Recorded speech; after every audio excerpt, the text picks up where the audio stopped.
podcast is a member of WildGamesProductions.com and D20Radio.com. Between the time when wargamers played with chainmail and the rise of the Wizards of the Coast, there was an age of gamers. And unto this, Gygax, destined to bear the crown jewel of TSR upon a troubled brow, to show you all how to roll for initiative. The Roll for Initiative podcast, of volume number 2, issue number 89. I am DM Vince, sitting alongside DM Will. Hey, what's up? And making his first... Yeah, Will, God. Bismarcky in the house! Yeah. Making his first-time guest appearance from the forums, from the RFI community, OSR gaming community, is DM Dwayne. Hey, guys, what's up? He is part of the actual play podcast for Marvel with... and the last one we did, too, right? Yeah, you were. Yeah. So he's sitting in as a guest star this week to talk about all the D&D goodness of First Edition and how much we all love it. Definitely.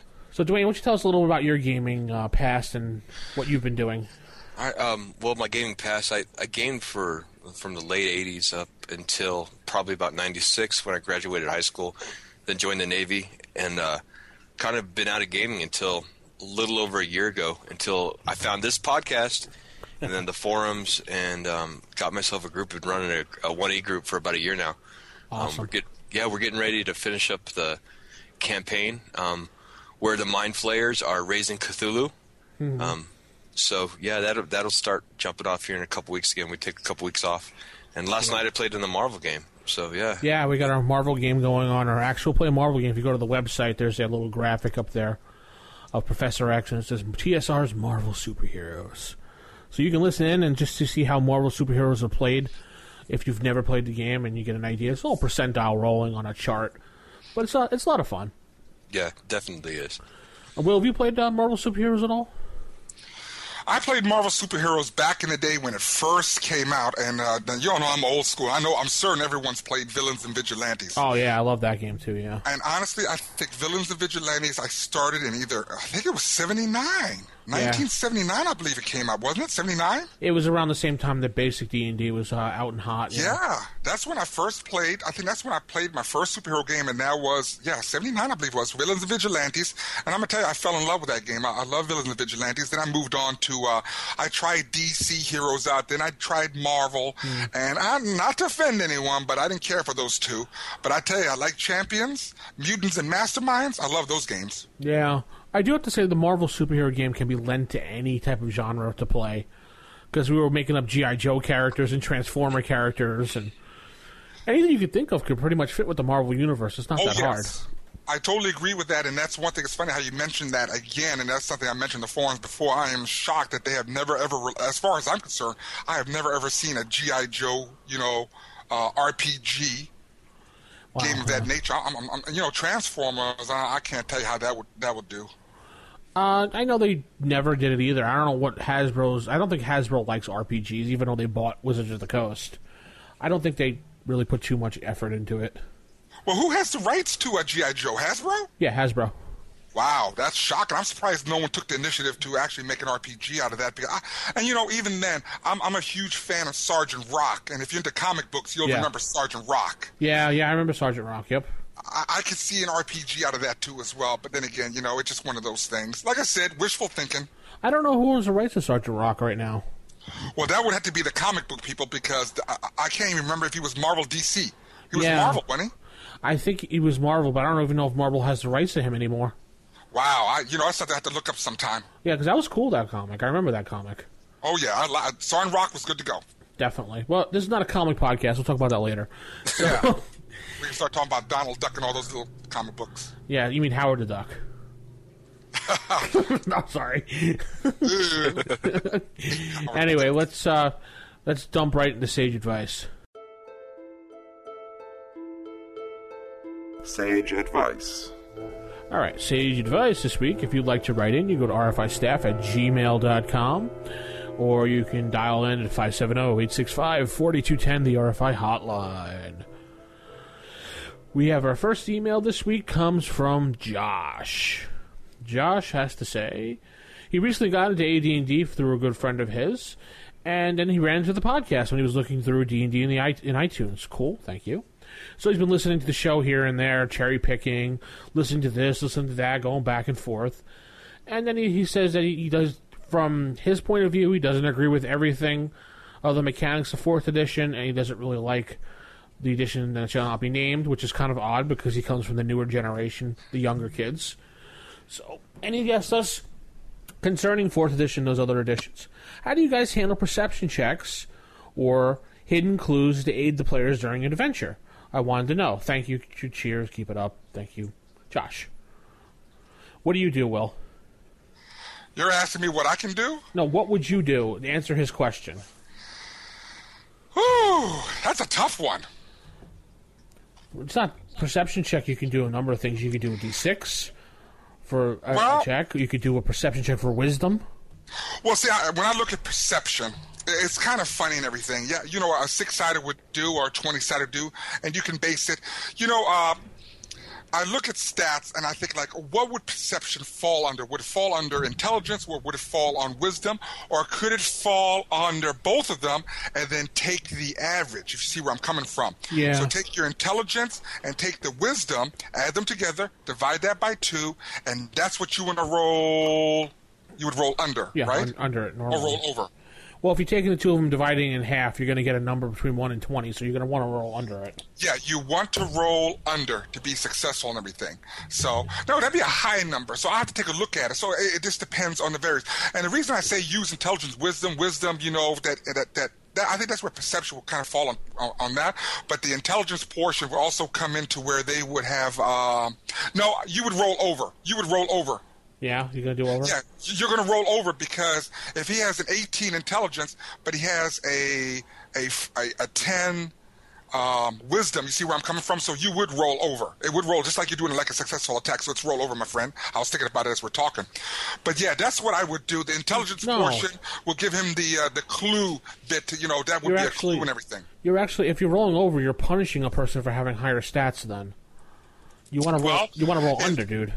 Now, this is the case. Now, in a case like that now, what you would do is then, well, that's if they have high stats, 18 wisdom, 18 intelligence and everything, yeah, they would need like an 18 or better. But then you would assign pluses to it as well, too. Because if they have a plus to their intelligence, and then a plus because of wisdom, remember, intelligence, don't they get a plus? Yeah, wisdom they get a plus too. But if you get, say you got a player who has a 10 intelligence and he has an 18 wisdom, so you got 28 there. You're gonna divide that in half, and you're gonna get 14. Yeah. So you're gonna want to roll lower than a 14 to get your perception check. I guess you could do it higher than 14, but I guess whatever. 6 doesn't have the other. That's an interesting thing then. No, that's interesting how to think about that because I would really have to look into it because I don't want to. The perception's very difficult to instill in a game like this. Now, there's another way you can do it. Is let's say you take your intelligence and your wisdom, add them together, divide by 2, then multiply by 3 or multiply by 4, and that will give you a percentile chance. Yeah. Then you use percentile dice to roll either high or low, however you want to dictate. I keep it simple. I just take the wisdom, have them roll 3d6, try to get on it. If it's really hard, I'll do 4d6, roll under the number of your wisdom. And that's acceptable, too, as well. I'm just trying to find multiple ways and everything. Yeah. I was thinking of Call of Cthulhu as far as the perception was concerned. What about you, Dwayne? What would you try to do? I'm a big fan of the D6s. It just depends if it's a... You have bell curve. If it's like a cleric, wisdom, if it's a magical runes or something that a magic user's trying to notice or going to notice in intelligence, or just sometimes as simple as just 1d6, and if they get a 1 or a 2, depending on what they're looking for or what they don't know they're looking for. I see. You're keeping it simple and basing it on the class. Okay. Yeah. I try to keep as much math out of my game as I can. I understand. Yeah. Okay. Cool. Thanks, Josh. Next one comes from John. This one's in reference to our desert setting or jungle setting or Land of the Lost episode we did. He wants to note that X4 was a desert-centered module as well as a sequel X5. that we mentioned, and he wants to say to us he doesn't really think that B4 the Lost City is a very valuable desert resource because his argument is the module takes place underground or inside a pyramid and has no rules or encounters that are really desert related. So one really couldn't say it's set in a jungle. I mean, you could say the pyramid's in a jungle if you want, based on the Mayan myth, but not really. It's not really going to help you out. He said another basic D&D part you could look at is the Gazetteer number 3. I don't know if you guys have that one or not. I know I don't. No, I don't. Yeah, I do have it. The Emirates of Yel... I'm not even pronouncing Yelrum. I don't Yes. know. I'm butchering it, I know. But yeah, he said that's another good resource. So, okay, cool. Thank you, John. Thanks, Yeah, John. that is an excellent resource. And yeah, I'm just going to say one thing about that, the B4 module and everything. You know, to a certain degree, yeah, he is correct because the Lost City, the module specifically deals with a lost city. And the traversing into the desert and everything is really very, very a minor issue in this in B4. B4 and B5 have been one of my two favorite modules for some reason. I like the desert, the pyramid, and I like the, Horror on the Hill. I like those two. Yeah, see, I'm a big fan of the Pharaoh series, I3, I4, I5. That is probably my most favorite desert, dungeons. Speaking of I5, I got it at Half Price Books the other day for $4.99. You got a good deal on it, that's for sure. I snatched it right up. It was right in the plastic wrapping, too. I was like, yeah. Oh, yeah. Last email comes in from Ethan. He wants to say thanks for a great podcast. And second, he went to his local gaming store today, Game Empire in San Diego. And lo and behold, there were the classic 1E reprint books. By the way, they're out. Yes, if you haven't noticed by now. So by the time this comes out, it'll be old news. He's talking about the book, how they're fancy bindings, slick paper with gold edging. The contexts are exactly the replicas of the 1E books. He said apparently these books have been issued to raise money for the Garrick's Memorial. So he immediately purchased the player's handbook, and he's getting the other two soon. Do you know how long these have been out and how long they'll be available, and any other information? As far as I know and what we read, these are going to be a one-time shot limited edition of the books. I don't know how many they're printing. Do you remember how much they said, Will? Was it like 10,000?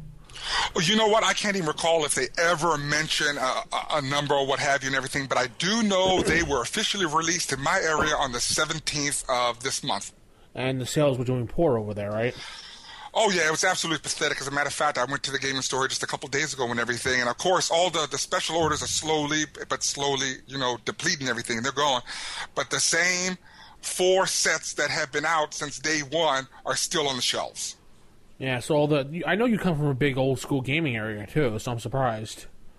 Well, see, that's what the deal is. There is some old school gamers here in this area, and most of the groups here are very private, and it's usually an invitation only, and they do not advertise, that they play AD&D. I wouldn't be surprised if they were closet gamers, to be honest with you. But no, I'm dead serious. These are some old school people here. I know quite a few of them. There's some good friends of mine, and they're very particular about who goes in their groups and everything. I happen to run one of those groups. I'm one of the first edition groups. I know 4 or 5 other first edition groups here, and they got 5-6 people in each group. They're just very particular who goes there. Well, yeah, I don't blame them. It takes a certain type of intelligence to play first edition anyway, so not just a normal person can play it, in my opinion. Right. No, I'm not joking. I mean, you have to have a head on your shoulders to think fast and play the game without thinking about rules, so. Yeah, you can't be aim or retentive. You can't be. I mean, it's supposed to be free form. Go have fun. You're there to roll dice, not there to say like, oh, it's this and that and this and that. I got no time for all that mess. As far as I know, these books are just being printed this one time only. I don't know what Wizards of the Coast is doing after that. They may look at the sales and decide to print more, or they may just say, hey, that's what you guys get. Have a nice day. So, that's going to be sad if they stop at those 3. Well, as long as, they could release the whole series of 1E books if you want. Maybe some Monster Manual 2 would be kind of cool to see again. And Fiend Folio. Right. I don't know, maybe the Unearthed Arcana, maybe. I'm looking at the books on my shelf. That's about it. I don't think there's any need for the Desert Survival Guide or the Wilderness Survival Guide. No one ever uses those. No, all the copies I've seen of those are brand new anyways. Yeah, you're right. Any copy I've ever seen in half-price books looks almost brand new. So I don't even think I've ever cracked them open except for the show. So, yeah. All right, cool. So write in rfistaff@gmail.com, or you can phone in 570-865-4210. and we'll head into our first segment of the night, where will be Table Manners. Typical. Of all the evil creatures in the world, I'd like to find one with table manners. What, are you kidding me? I spent years cultivating the worst table manners on the planet. Table manners. All right, on today's Table Manners, we're going to talk about another controversial subject, and that is how to play player characters, how to play evil player characters perfectly. Yeah, perfectly. Yeah. One more time, Will. One more time. There's a lot of P's in there. I was trying to figure out how to do it right and everything. How to play evil player characters perfect. No, try again. How to play the perfect evil PC. There you go. Is that how you said that? Okay, well, you know how it is. I like to say PPP. Oh, you know how it goes. Yeah, you know, 7 P's? So is it the 7 P's how it goes? Yeah, pretty much. And how to design evil adventures. And so we'll talk about a little bit about evil alignments again. Okay, so being this a controversial subject, I first want to make a disclaimer out there that anything that comes out of my soup cooler, which is my mouth and everything, it does not represent, any of the ideas and any of the words and thoughts of the other people on the podcast. So if you have a problem with what I say, please address me and do not address the others. Is that good? No, it doesn't really matter. Anything you say on this show, you speak for the show. So. Okay, well, anyway, here we go. This is what the deal is. When we talk about evil player characters, and I want people to understand where I come from on this background. I've been doing this stuff for 37 plus years. Evil characters, I honestly do not feel that anyone can actually play a character evil. I just cannot grab that concept. It's just not physically possible for someone to play an evil PC perfectly. I can't understand. And let me tell you why I base that on. Okay, first, let me base it on this, that one, we're not evil generally. So technically we're just good people. And so to play role play an evil character, it takes a lot more than an imagination, I think. I think it takes practice. And how does someone practice being evil? Well, they actually have to live that kind of life. That's how I personally feel about it. So, I mean, like I said, I don't think that I, as a player, even though I've done this for 37 years and I play by the book, and I definitely have a unique certainty about how alignments are interpreted, I do not honestly feel that I can ever play an evil character to the T. Therefore, it can't happen. I just do not think it happened. And I'll give you a prime example. In 37 years, I've only played one evil character. It was a lawful evil character. One. Why did I choose Lawful Evil? Because Lawful Evil seemed to be the easiest evil character to play. It really did. It just takes basically being evil inside of the laws, so... Well, yeah, you know, it's funny because when I started with Greyhawk, people have to understand, well, gamers in general, when you played Greyhawk, you played in a specific country, or not a country, or a county, however you want to call it, with a region. Region. Region. Right. When you are in a region, that region has its own set laws. Yeah. If you're lawful evil in a lawful evil region, there are set laws. So you approve of slavery and all that other blah, blah, blah stuff. Now, when that lawful evil character goes into another region, that lawful evil character is not going to go there and try and change the laws, and all that, because he's not in his homeland. I just don't see that happening. He's still going to respect the laws of the other region he's in, even though he despises them and dislikes them. Yeah. That's my whole point on playing evil character. Now, I'm not going to go into chaotic evil and neutral evil and all that other stuff. And I prefer lawful evil. And it's funny because in Pathfinder, they made a Pathfinder series of adventures. I'm trying to tell you what it's called. Second Darkness, where it would be a prerequisite for the party members to be evil. Right. And in that case, they would rather be lawful evil. Why? I'm going to tell you why I like lawful evil. One, their order. It's very orderly for an alignment, if you understand what I get. Right, yeah. That's, you can talk about the 9 hells and the devils because they're based on lawful evil society or a lawful evil mentality or whatever the case may be. Well, however, there is order. There is, and with that, the weak suffer and the strong survive and all that other stuff. That's that lawful evil mentality. They always keep, I don't think they lie. They always, maintain true to their contracts. When you do a contract with a lawful evil individual, they'll stick to that contract. Yes. I like that. They're bound to the contract because, they're lawful evil. and as long as you have a contract with a lawful evil thing or person or player character or whatever, I like that idea. So if a person is to play perfectly a evil NPC or a PC in that case, I would first think that person would have to get with the DM and say first, what does this evil alignment mean? How does that apply to me as a player? How can I play it properly without messing it up? That's kind of... It's difficult. Yeah. But everyone's going to have their own particular opinion, like, well, this is what lawful is, this is what chaotic evil is, and this is what neutral evil is. Well, let me tell you something. Yeah. Go to Dragon Magazine. Oh, okay. Okay? And, I mean, there is a plethora.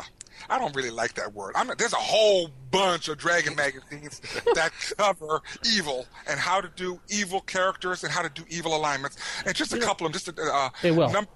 Just interrupt you real quick here a second. Right. I also noticed when you play evil characters and say your other people don't, a lot of people in the group that are playing, good characters and you're an evil, they kind of take offense if you pull evil action against them. I've noticed in my gaming history, playing with people, like if I backstab someone or stole their goal or something, they really get upset. Have you noticed that in your gaming all the years? You only played one evil PC, but... Oh, no. This is absolutely perfect. Good question. I have had neutral good thieves, steal loot. That's what thieves do. They steal. But you see, and so if they go into a room and they disarm, if they find a trap, they disarm the trap, and if they find loot, I don't see nothing evil with them taking a portion of that treasure for themselves specific. That does not make them selfish. That is not an evil act. Like, for example, I had a character, I was in the game, and I was playing with two of my good friends, and my character was evil. He was chaotic evil. He was neutral evil. I apologize. And my guy, being as evil as he could and trying to promote himself, went and struck a pact with the big bad guy secretly.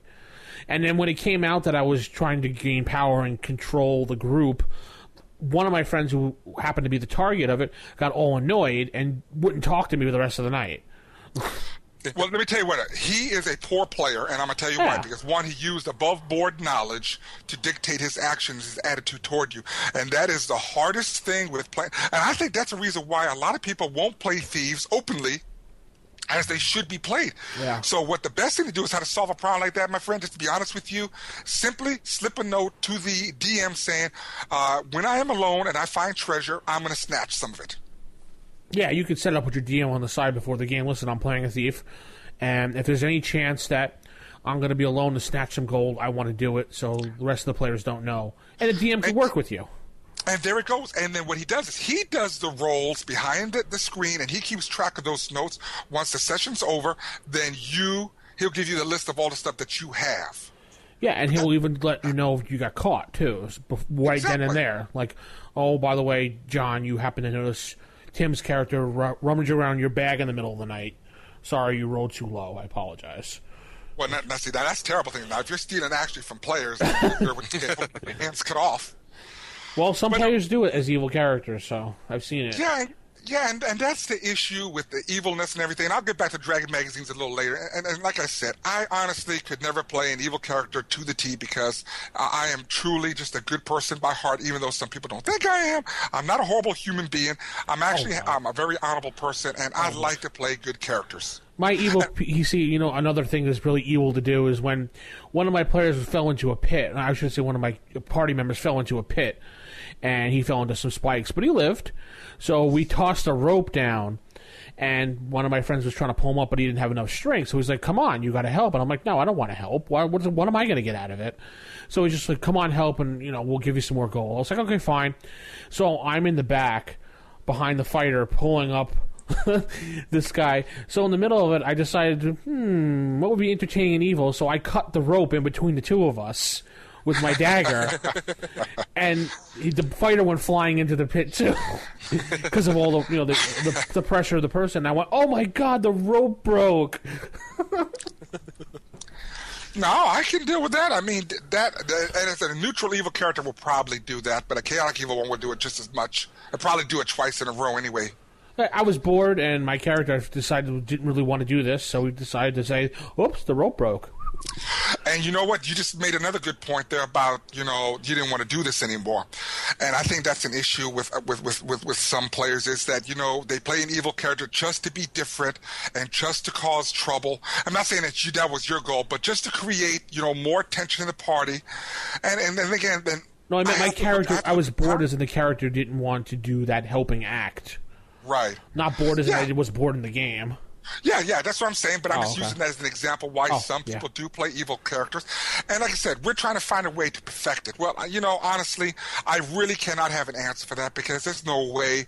I mean, it's impossible to have an evil character in a party, work together with good people to get a goal accomplished without there being some type of tension. If there is no tension, then they're playing it wrong, plain and simple.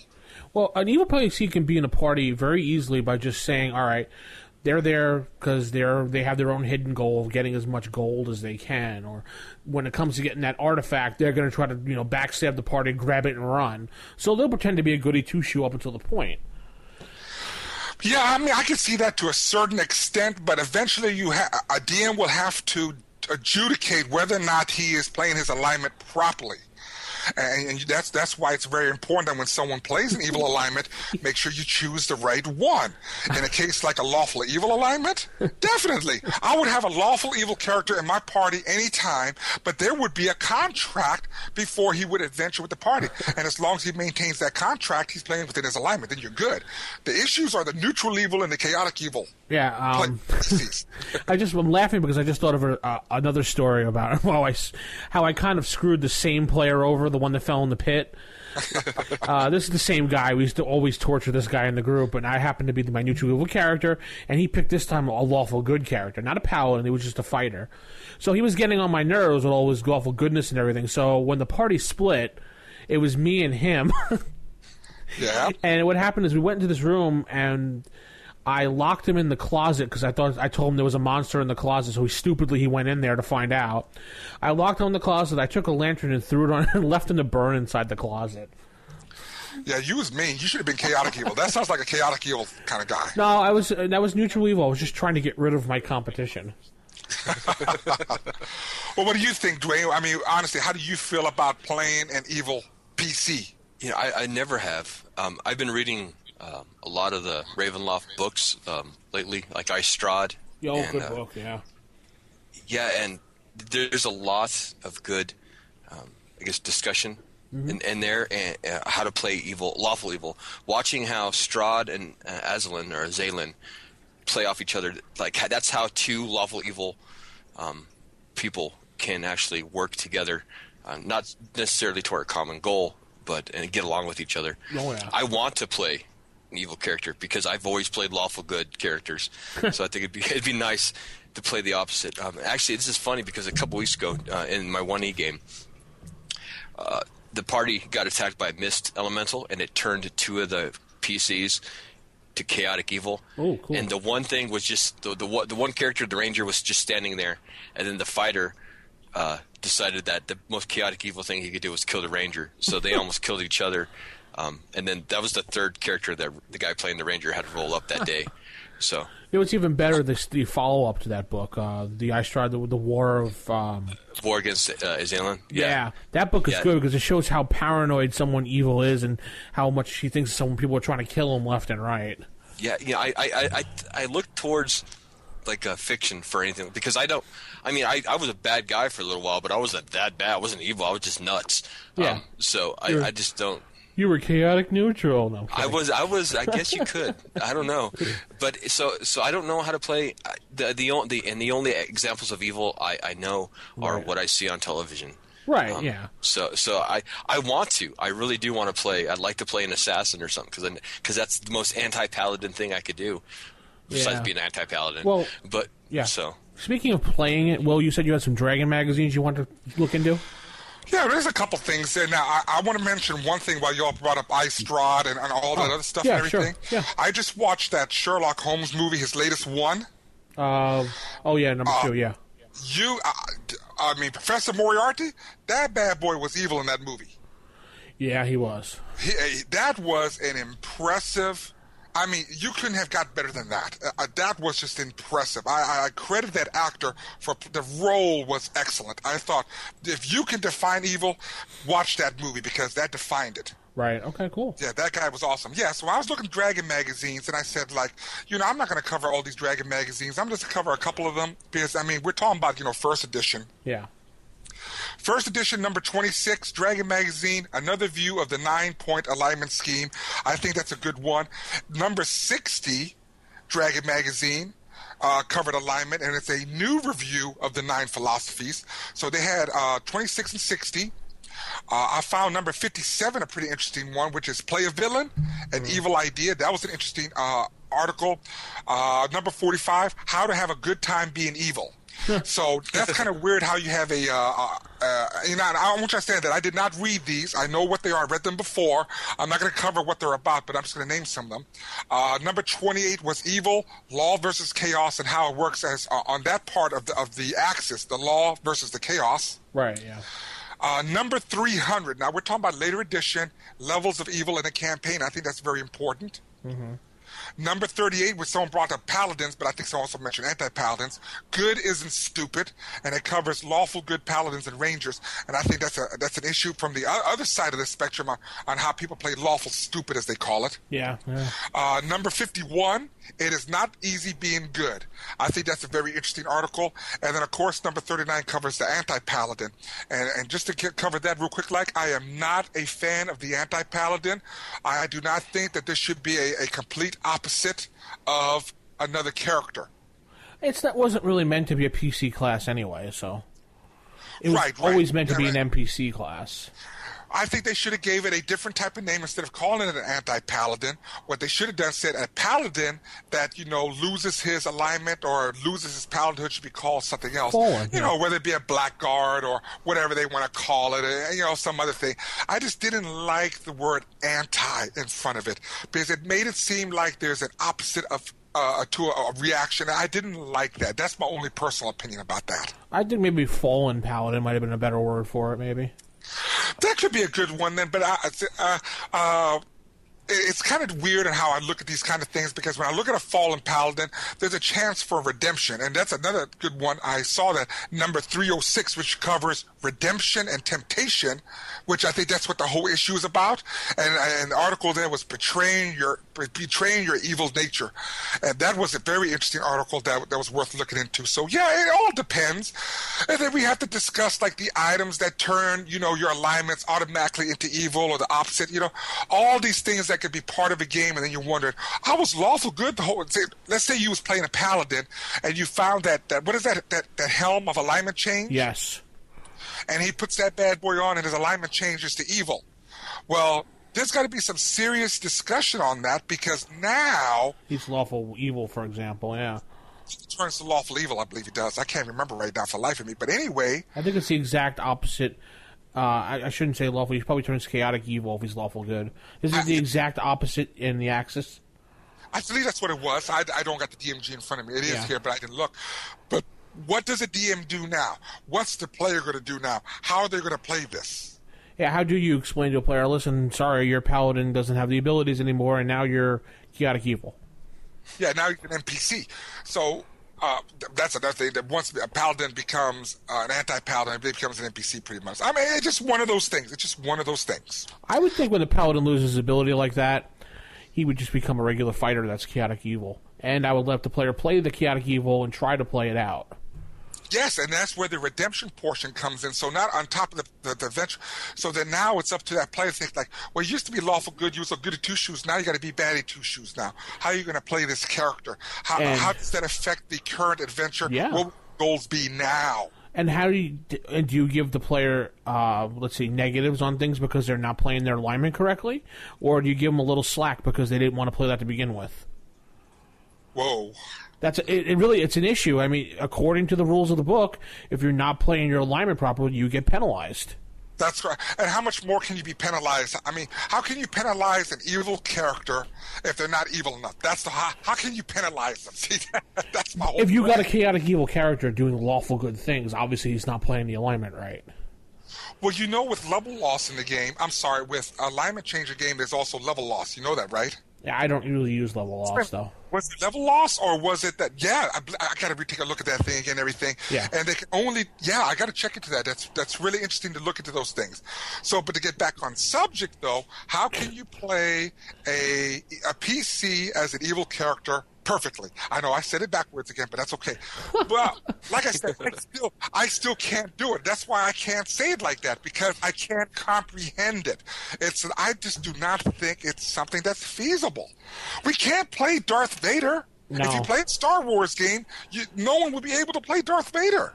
Well, you could. Good? Yeah, I could play Darth Vader. It's not that hard. Okay. No, Darth Vader's more of he's not really an evil, psychotic person. He's just an evil person that wants to dominate the world, that's all. Or the universe, I should say. So he's not really crazy evil. He's more like a lawful evil because he follows the laws of the Empire. Right. And he follows the dark side, whatever they feel, so... Yeah, I mean, this is something that, this is where a good DM comes in and says, this is how I'm going to adjudicate. And to play an evil PC, I think you need to have a DM that spells out, this is what lawful evil is, this is what I expect, and it does the same thing for chaotic evil and neutral evil. If you have a game and you're playing lawful evil, and you have your character that's doing things with, say we define it as lawful evil is working evil within the laws of the land wherever you currently are. Let's say a player is working within those guidelines. They do something here and there. I would consider they're playing their alignment fine and leave them alone. Correct? Yeah, I could deal with that and everything. Yeah. And neutral evil, we'll define it as promoting oneself no matter what the goals are of the party and trying to get around, trying to screw the party left and right. Right.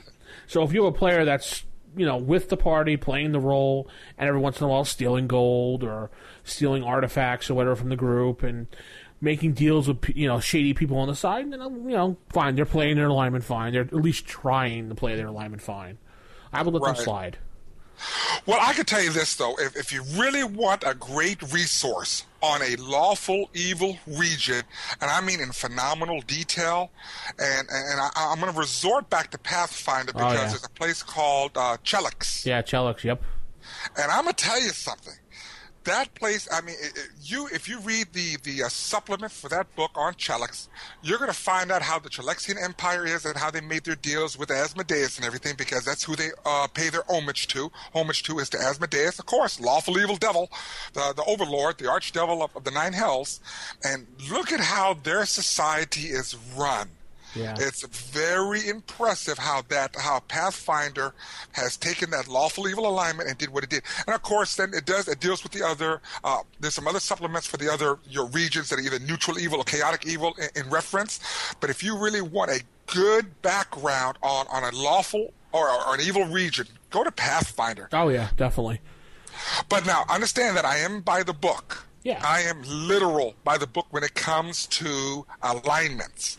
Some people are not as literal as I am, and I think, like I said, I have a unique certainty of how I feel equal alignment should be run. But you at least lay it on the table for the person.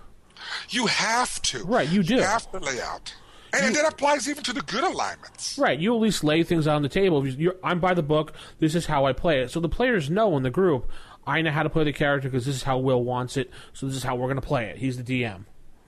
But you know what? And just as a reference point for first edition, if you go into I believe it's the first edition DMG that has the example of all 9 character classes or 9 alignments in a party. Yeah, they do. Yeah, okay. And how they react to the Chimera that's attacking. They're attacking a Chimera or something, I believe. Oh, the Chimera? Yeah, they're attacking that? Yeah. Or you say Chimera. Oh, okay, potatoes. Yeah, right? Whatever, yeah, sorry. But that is a very good example. I mean, cut and dry. It's cut and dry. That's a cut and dry. That's just cookie paste. That is a cut and dry example of how each character will act in that specific example of fighting the Chimera, Chimera, however you want to pronounce it. And I believe, wasn't it the neutral evil one that ran in all insanely, got turned to stone or something? I can't remember what the deal was. Yeah. Or was it a Gorgon they was fighting? I can't remember what they was fighting. But anyway, that's another cut and dry example of how an alignment or a character will act in a situation with all 9 alignments in a party. I thought it was a pretty good example. One of the reasons why I like First Edition a lot is the fact that they leave everything up into interpretation per the person. Yes. There's no like, okay, here is the rule, you are lawful evil, so in this paragraph we will define what exactly you have to be like. They give you what it should be like, and you interpret it from there as the DM and player. That's it. Yeah. What do you feel, Dwayne? Dwayne? Yeah, I'm here. Oh, okay. I was coughing, sorry. Oh. Just what about how a DM to run? Yeah. How do you feel about the alignments? You know, I think except for like in the strictest sense, you know, like a paladin or something, or even a druid, I give a lot of leeway with how people play in my group, how they play their alignments. But if I had a guy playing a paladin, and he was probably the best example of a paladin, even in real life. He's just one of those guys, just good guy. And my wife and another friend of ours, they both played druids, and they played that true neutral really, really well. That's hard. Those are the only two classes that I expect people to actually play their alignment dead on. I let people have some free will with the other stuff a little bit. But if you want to play a paladin and get all those benefits, and if you want to play a druid and get those benefits, you're going to play that alignment the way they are. That's just the way I am. That could be a whole nother episode talking about true neutral and how we all feel about it. Oh, Yeah. my Lord. You just have no clue what can of worms you're opening right now. And then the player who he was a monk, then a bard, then a ranger, and now he's a gnome illusionist thief. He's actually playing. It seems that he's playing the thief the exact way a thief is supposed to be played. Well, he borrows stuff from the other players and then gives it back to him. It's he borders on being a kender. But if he even mentions that word, I'll kick him out of the group. I think kender are best fried, but yeah. So especially because my group has a lot of new players before, and they've fallen into their roles and into their alignments really well. So I haven't had to like nudge them or anything. Right. I'm lucky. I'm lucky. Your wife is a new player, right? Yeah. My wife is one of the players, and then I'm going to start teaching her how to DM, because she wants to start DMing 3E. So. Oh, 3E. Okay. Yeah, she wants to start doing the third edition just to do something different. So, yeah, that's good. Y'all need to move up here and everything. We get a good gaming group up here together. Yeah, well, you live in Seattle. We live down here towards the middle of the United States. Sorry, us 106 degrees here in Texas today. I think today is like 69, 70 degrees. All right, I'm disconnecting you, Will. No, actually, you brought a good point up on that, the true neutral, the absolute neutral, however people want to look at it and everything. And again, that is an extremely difficult alignment to play.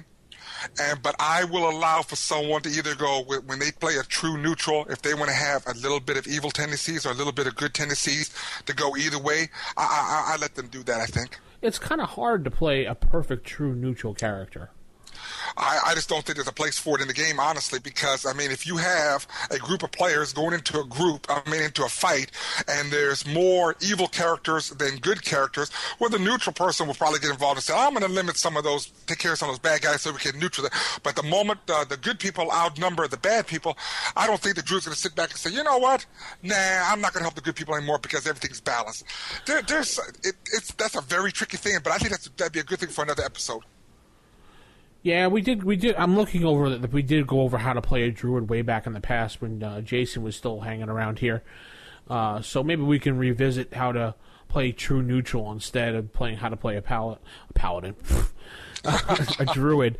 Because in my games, I let people play what they want essentially, but I hate when people play a druid because it's just so hard to monitor a true neutral alignment. That, like Will said, they have to do this or do that. So.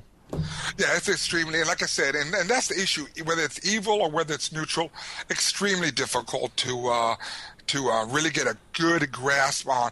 And like I said, it's just one of those things there where someone has to get in there and set it down in paper and say, this is how it's going to be. I usually, if I want someone to play a druid and they want to play it that bad enough, I would say them to pick a good alignment or an evil alignment for a druid. It's just too much on a DM. The DM has to worry about so many things to worry about true neutral. Forget about it. Right. Well, like I said, again, the player, that wants to play an evil character or that true neutral character, they have to sit down privately, one-on-one, and say, this is the rules. This is how it's going to be. And then, there'll be time where the DM might say, like, well, can you justify why you would do that as a druid? Or can you tell me or justify why you would do that as an evil character? One-on-one, so that there's, that everyone understands one another and how they expect each other to play that alignment. Yeah. Not saying that evil people can't play good people. You can. No, yeah, that's true. All right, so what about designing evil adventures for evil people as a DM? Sitting down, you're gonna have an adventure of all evil characters one day.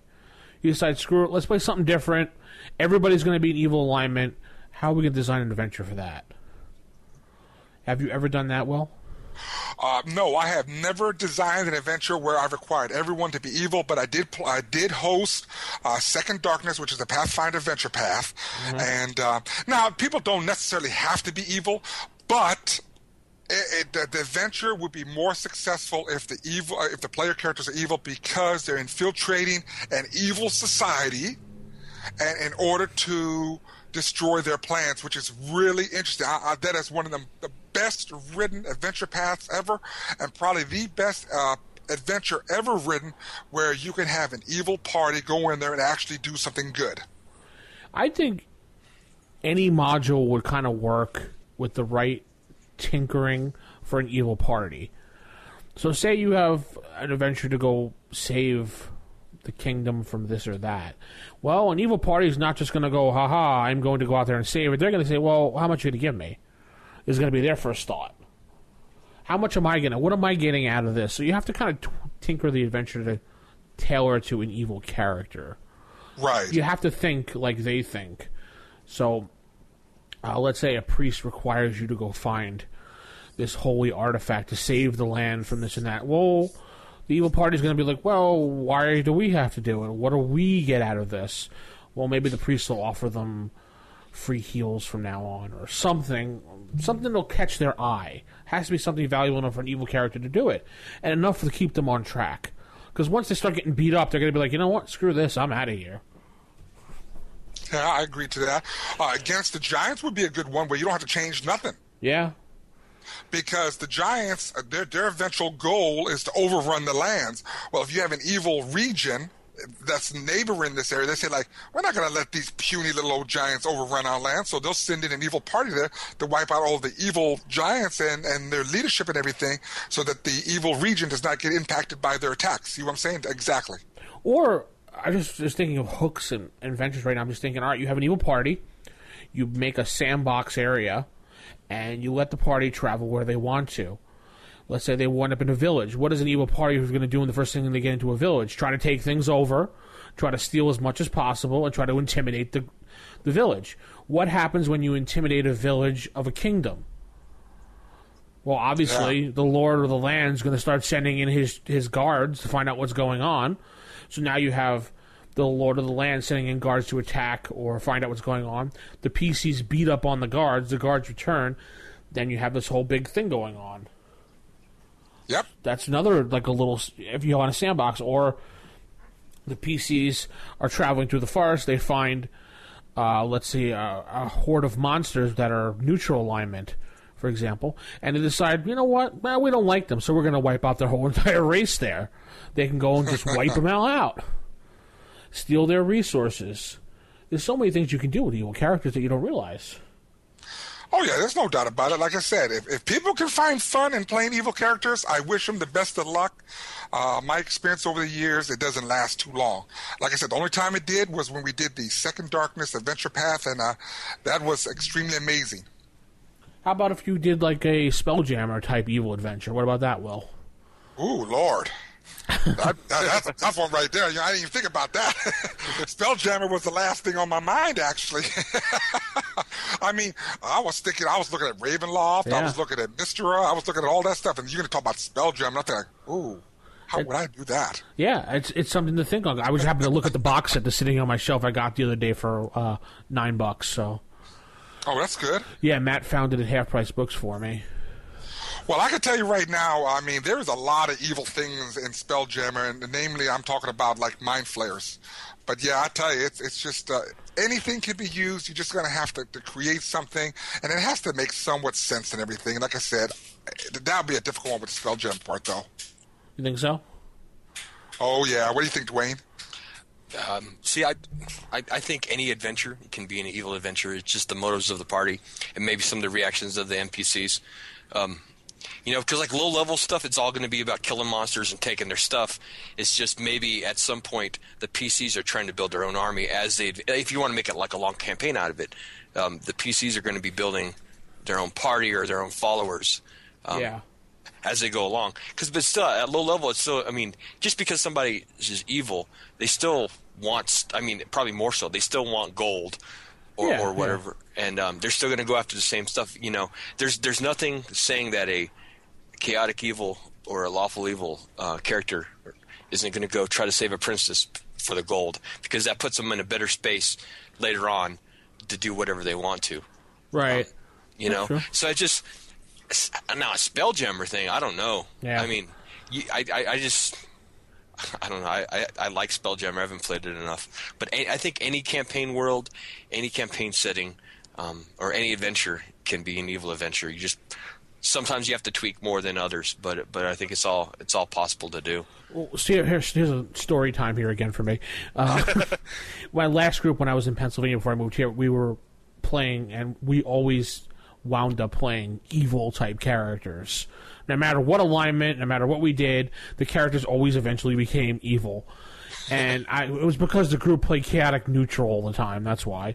That's why I can't stand that alignment, because they soured it on me. But what they would do through the adventure was we'd go around and collect as much gold and fight as much things as we could until we got to about 4th or 5th level.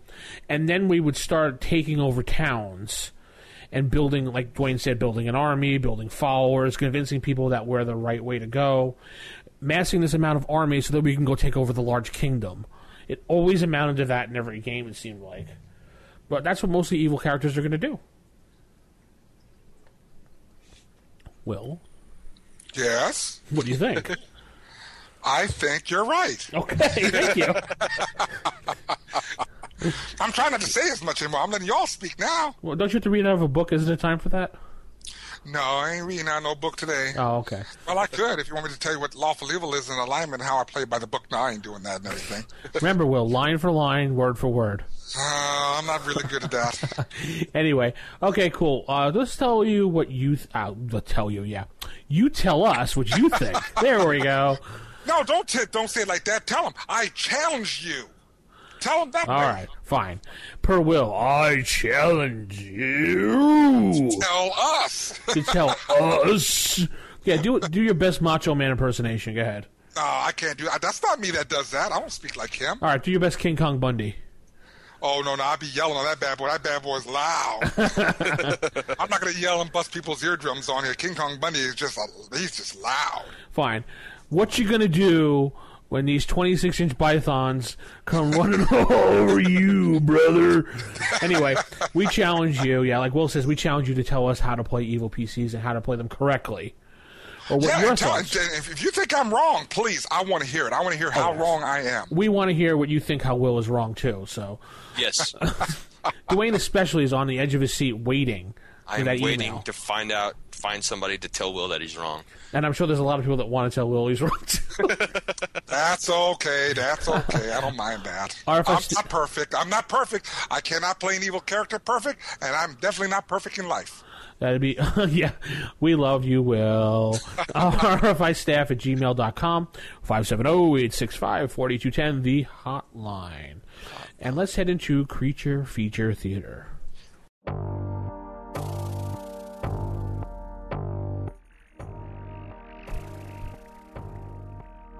Creature Feature Theater.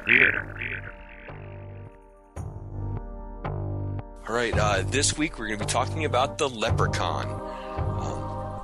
Now, let me preface this by saying I've never ran a leprechaun in a game before.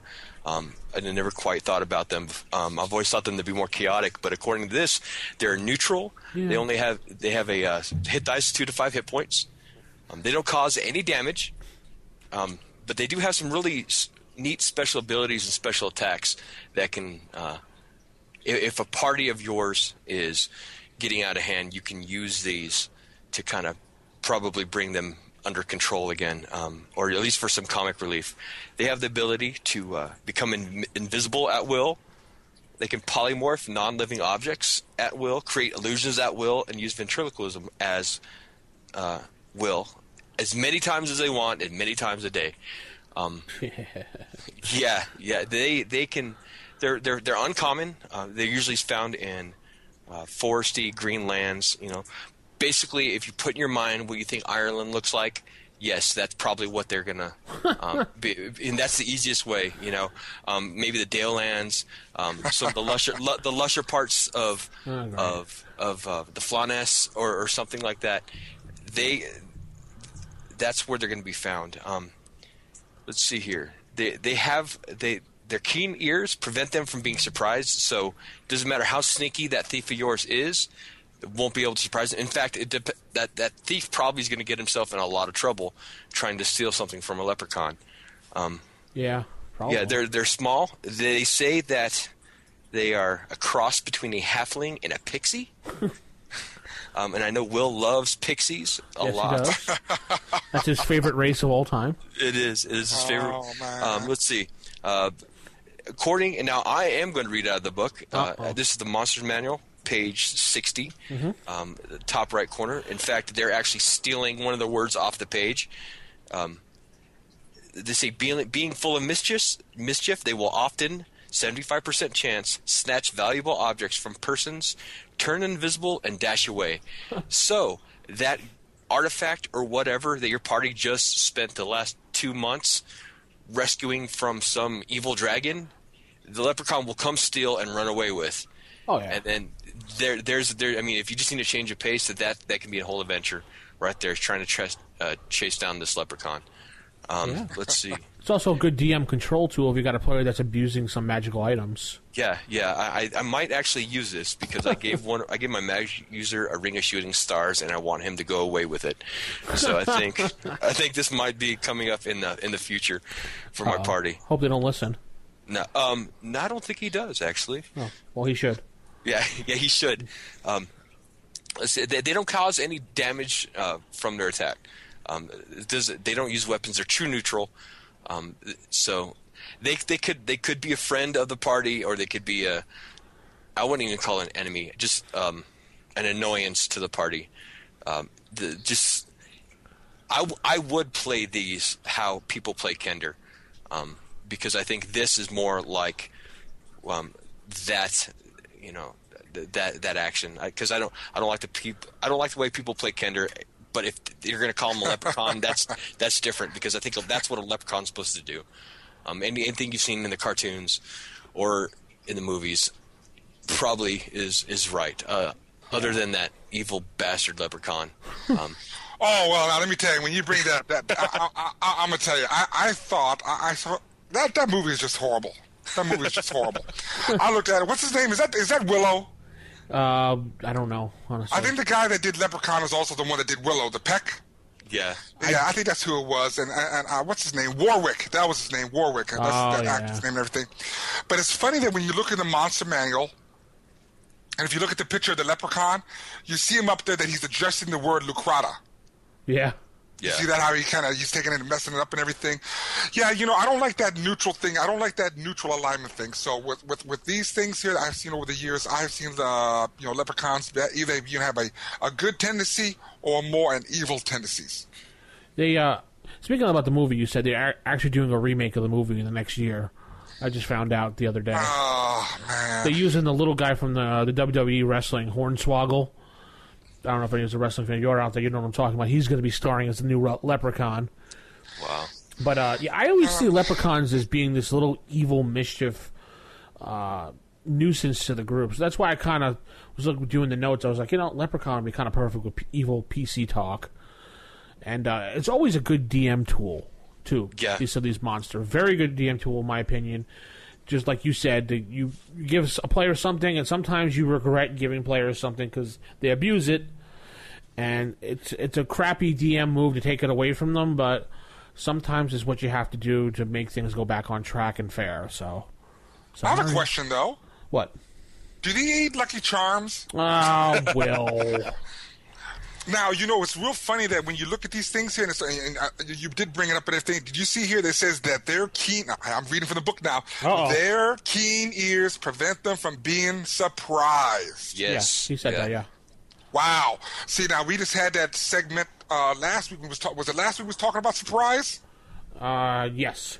I think that was the last time. Yeah, but see right there, now you have a creature that cannot, by the book, says cannot be surprised. So, yeah, he's someone that can't be surprised no matter what. Wow. So my question is now, we talk about leprechauns and the pot of gold. I'm not mixing nothing up and everything.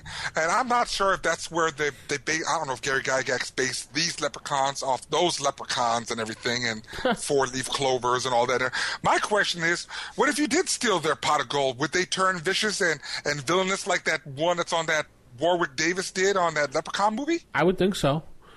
Yeah, it doesn't even say how they're going to react if you take it. They just say that they're going to try everything they can to mislead you and lie to you. So and you take something. I just thought of something actually, how you can surprise a leprechaun. How's that? A cone of silence, a silence spell. Think so? They have now. How would their magic resistance affect that? Because they have 80% magic resistance. Well, you'd have to roll. That's right. You still have to roll with the magic resistance, but let's say you fail that roll, that there's a way to surprise a leprechaun. They also say that they have a great fondness for wine, and that weakness can be used to outwit them. So, it almost sounds like they sound like they made him like a Mxyzptlk character from Superman. Oh yeah, true, yeah. That's what it sounds like to me, because when they say you can outwit them, and so now you're gonna try and trick them to drinking wine. It's just funny how it all just relates together and everything. But I think the Leprechaun's alignment is, I don't know about that neutral, though. That neutral just didn't sound right. I mean, leprechauns are in the fairy family, are they not? Or a pixie family, or a fae family? I don't know how you want to say it. Yeah. But aren't they fae folk? Well, they're half pixie, obviously, because of the description, but... Yeah, they say they have a strong strain of pixie. So. Yeah, so I mean, it just seems weird that they're neutral and everything. I don't know. It's just one of those odd things again. And so why would a leprechaun, if they have strictly neutral alignment, want to unbalance everything by messing with a party? That's the whole point that I'm trying to get again. So we're going back on the alignments again. So right. Yeah, it's if they're mischievous and they like to party, and like I said, they are mischievous, I just don't see a neutral monster being mischievous. No, they're more like a chaotic neutral type alignment. Yeah, that's what I was thinking. Like Gremlins. Yeah, Gremlins. So like Gremlins. And what are those other ones? I can't remember those other ones. Brownies? Brownies are, yeah. Yeah, we shouldn't even brought up these little people again. I think you're trying to punish me. What was that one? The other one? Oh, I can't think of it. Never mind. It was those little creatures that rolled into a ball and they had spikes and they had teeth and everything. Oh, I can't remember. It was in the 80s. Critters, yes, Critters. Oh. They made like 3 or 4 movies out of it that made no sense after the first one. Yep. There's like no reason they should have 3, 4, and 5 of those movies. Leprechaun? Oh, no. They shouldn't even make one. No, I meant out of the Critters movies. Oh, the Critter movies? Well, Critters and Leprechauns are in the same toilet or the same boat. Either way, they stink. Yeah, true. Oh, my Lord. Anyway. All right, cool. So, Leprechauns, tell us what you think about those. You can write in. You know the email address. You can go to the website. Contact us through the contact form. If you're too lazy to open up your email, there's a way to do it there. Or you can contact us through our iPhone app if you have the iPhone app, or I don't know if there's an Android app. There used to be an Android app. Oh, yes, there is. You have to go through the Amazon market to get it. Oh, okay, because, cool. Yeah, it was on the Android market and then disappeared, and I had to pay another $3 or whatever for it. Oh, but it's well worth it. It's a great app. It has all the show notes and everything in it. So. Yeah, so if you want to pick that up, really, it's $3? Yeah, well, I don't know. That I can't remember. I was going to say, we set it to like 99 cents when it first came out. So Really? As far as I know, the price was like $1.99 or 99 cents. Anyway, it's well worth it if you want to listen on your iPad, your iPhone, your iPod, your iTouch, I should say. Anyway, let's head into our last segment of the night.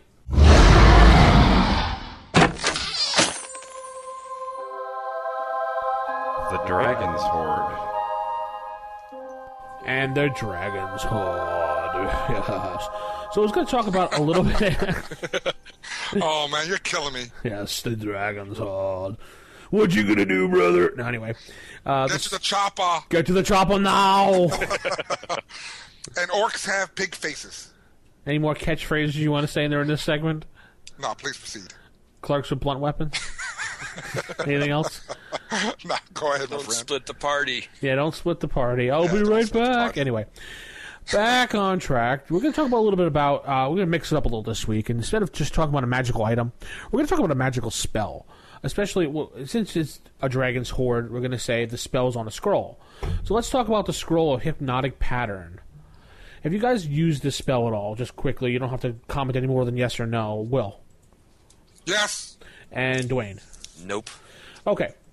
Well, basically, this is your crowd control, really cool. I'm going to take everything and tie them up so the fire can go around and stab them while they're standing there going, duh. This spell, pretty much an illusionist can do. They just have to pretty much, I think they wave their hands and not even. I'm looking at, yes, somatic and, yeah. So they have to wave their hand, and what it does is it creates this giant pattern of subtle colors in the air. The hypnotic pattern is kind of like if you were stoned or high on something. The characters become fascinated with it, just standing there going, whoa, man. Like, if you've seen that movie, the Land of the Dead movie, when they shoot the fireworks up in the sky and all the undead are just like, oh, wow. That'd be an example of a hypnotic pattern in the sky. Well, this can do, to see, the note the spell can captivate a maximum of 24 levels or hit dice of creatures, which is kind of cool. That's a lot. Yep. So, Yeah. just think if you're going with a bunch of goblins, you just throw the second level spell up in the air, and they're all like, whoa. Yep. Obviously, they get a save, but still. 2 segments, casting time, and the duration based upon your level. You can tie the whole bunch of goblins up going, whoa, man, while your fighter goes around stabbing them and killing them. Any other ways you can think of using this spell, guys? Go ahead, Dwayne. Well, like kind of like you said, like a diversion. Maybe this would be a good spell for that gnome illusionist thief in our party to learn. Whether it's to infiltrate a castle that they know is well guarded, or like you said, goblins. Especially something with like the lower hit dice, lower intelligence creatures. I think would probably really, really get a kick out of this spell. I apologize. It actually lasts as long as the caster maintains it per round. So he could stand there, just keep shifting his hands back and forth as long as nothing's bothering him, and keep the spell going on and on and on. So it's a 3x3 square area. Yeah. Pretty big. Yeah. As a matter of fact, I remember when I was running the Carnival Fears in Ravenloft and everything, Yeah. that I had the one of the antagonists of the bad guys used a hypnotic pattern on the player characters while they went to the carnival. And lo and behold, all the characters failed their save versus that hypnotic pattern, and allowed them to be, discovered for who they are. And of course, they had no clue what was going on because they're not going to remember this stuff. No. So it was an issue later on. They said, well, how is it possible? And I made sure that I kept track of when that time was. They was infiltrating the Carnival Fair to do something.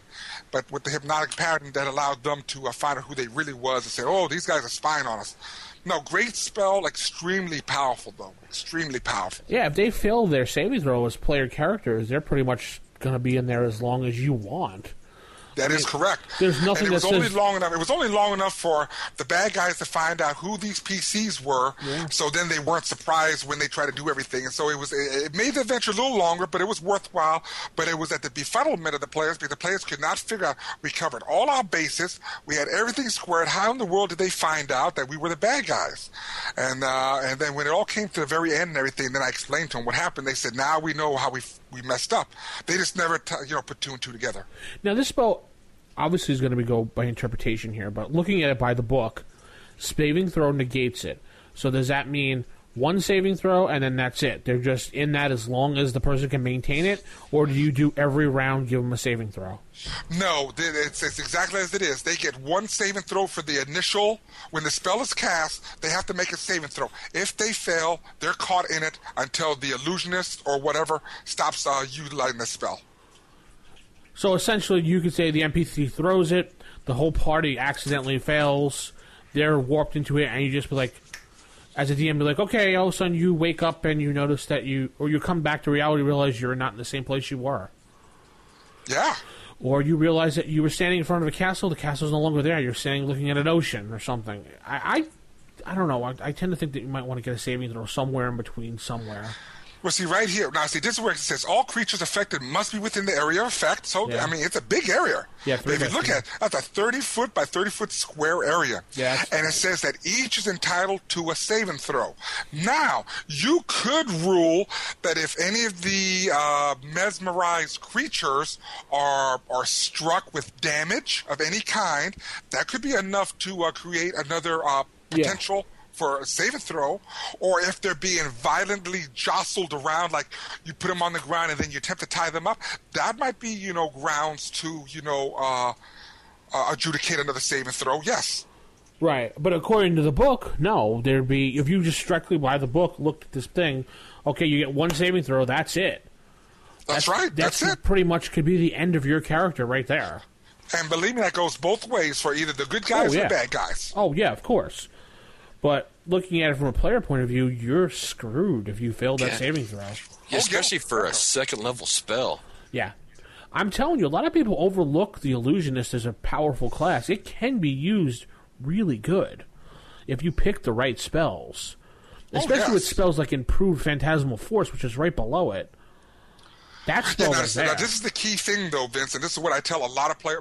I'll tell you right now, I played the Illusionist primarily when I was a player, and I love that thing. But when it came down to it, and I have to give a shout-out to my friend Michael Johns in Atlanta, Georgia, because he was a DM that mentored me all these years, and he's a good guy, salt of the earth. But the thing that's good about this whole thing about illusions is that I have to witness that particular spell for the Improved Phantasmal Force to work. For example, if I wanted to create the illusion of a fireball, I would have to have witnessed an actual fireball spell being cast in order to use it successfully for my Improved Phantasmal Force. No, it says that in the description? No. It doesn't. But the thing is, though, because the way it sounds as far as Improved Phantasmal Force with the effects, how else would you know unless you actually witnessed it? It would make it more believable. Now, that's why there's a big difference between Improved Phantasmal Force and the regular Phantasmal Force, which lacks the sounds and all the other stuff that comes with it, and all that. But it's just a thought to put out there. Well, obviously, if you're an adventurer, you're going to know what a fireball is by listening to stories and hearing it. And based upon your stories, you make your own assumption what it's going to be. So, for example, perfect example, listening to this podcast, you don't know what Will looks like unless Will shows you a picture of Will. You don't know what Dwayne looks like unless you formulate what it looks like based upon what you hear or have heard. So you may think Will is this 7-foot-tall guy with a fedora hat smoking a cigar or something. And Dwayne's this 2-foot guy, with club foot or something like that. And Hey. Well, I was confused because he looked like that one guy. No, he doesn't. When I saw that picture on, he told me that's from Office Max or whatever that show was. Office Space. Office Space. No, he doesn't look like he doesn't look like him. No. But anyway, that's just an example. So we got way off track. We went to another spell, but anyway, that was just trying to say that with these spells, another second level spell, an illusionist is just nothing to wave a hand at. Because I know a lot of people go, illusionist. That would make it an excellent show just on illusionist. Yeah, I think we did do a show on illusionist, but yeah, we could do another one. Well, I mean, we don't have to do another one. I think we should talk about the spell capabilities, which you just brought up and everything, which is real good. And again, this goes to show with buy-the-book mentality and those that are more flexible. So I'm a buy-the-book type of guy, and I agree. I only brought up what my mentor told me about illusions and everything because, I mean, yeah, you're going to hear stories about what something looks like. Okay, my hypnotic pattern might be different than your hypnotic pattern. I don't know what you're using to keep these people in a daze, but it's just one of those things. Every spellcaster is different. Oh, yeah. Yeah, but it's a thought. That's good. Hypnotic Pattern is a very powerful spell, and Improved Phantasmal Force is also a second-level spell. Very, very powerful. But my point on these spells is don't make them to where they're so powerful that, a third-level illusionist, he can kill something. Yeah, definitely. All right, so I think that's going to wrap up the show this week. It's been a nice long show. We got a good over about an hour here going. Hour and 15 minutes worth of show, probably with bumpers and everything. We're at episode number 89. We're about 10 episodes away from the 100th episode of our show. A big episode. So anybody that has any ideas for the show can write in and tell us if you want to do a segment or a special song or just want to tell us about your favorite RFI moment. Call us, leave a voicemail, write in. We appreciate it. It's going to be a big show. Will's going to read line for line that whole entire show. And No. No one will listen then. Going to try to get some special guests. Maybe we'll get Jason to come back for the show, and we'll have Jason and Will duke it out over who's better by the book. Oh, well, let me tell you something. He can say all that stuff he wants to online, but in person, he knows. I'll make sure he says that I am. Okay. Will was already claiming the crown. He's throwing down the hat saying, I'm better. So I'm just the King Kong splash. He's going to King Kong Bundy slash him. Anyway, also just want a quick note. If you head over to our website, there's an article up by Buzz, who used to write for us a while back. He started writing again. It's called The Desert Fighter. I don't know where he put a little story in here and talk about Desert Fighter. I think it's something he designed himself. I just noticed it on the website. So pretty cool. Check it out. Look for the Desert Fighter on the website and give Buzz some comments on that. 570-865-4210 is the hotline.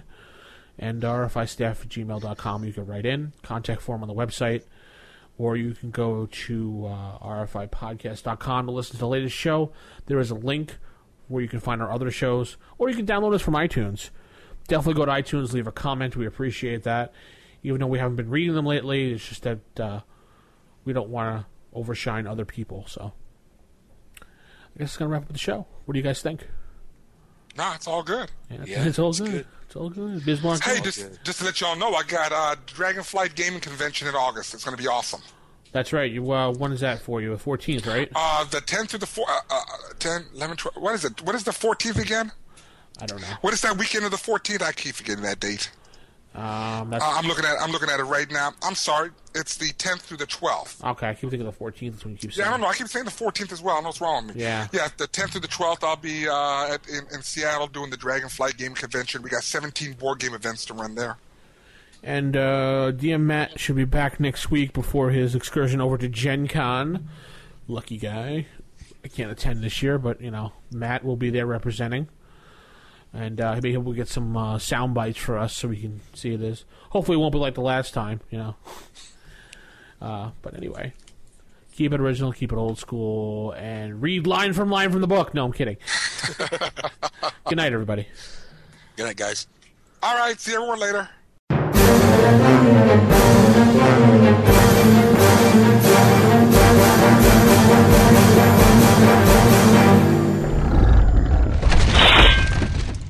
Roll for initiative.